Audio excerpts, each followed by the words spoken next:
మసాలా బొరుగులు ఎలా ప్రిపేర్ చేసుకోవాలో చూసేద్దామా? ఏం లేదు, మన ఇంట్లో కానీ మన పీజీలో కానీ తినే ఐటమ్స్ ఏవేవి దొరుకుతాయో అవంతా ఎత్తి వేసేస్తే మసాలా బొరుగులు అయితే రెడీ అయిపోతాయి.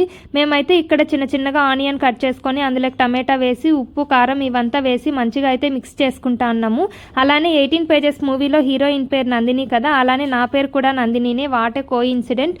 18 పేజెస్ మూవీలో మసాలా బొరుగులు చేస్తుంది కదా, అందులోకైతే ఒక సీక్రెట్ ఇంగ్రీడియంట్ వేస్తుంది కదా, అలానే మేము కూడా ఇక్కడైతే ఒక సీక్రెట్ ఇంగ్రీడియంట్ అయితే వేస్తున్నాము. అదైతే ఏమో మేమైతే చెప్పం ఇప్పుడు.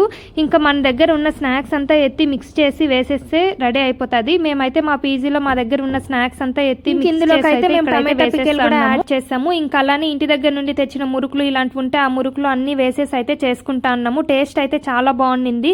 ఇంకా సీక్రెట్ ఇంగ్రీడియంట్ వేసాం కదా, ఇంకా చాలా చాలా బాగుండింది. ఆ సీక్రెట్ ఇంగ్రీడియంట్ మీరు ఎవరైనా తెలుసుకోవాలనుకుంటే కమెంట్ సెక్షన్లో కమెంట్ చేయండి. ఈ వీడియో నచ్చినట్టయితే like, share and subscribe. Bye bye.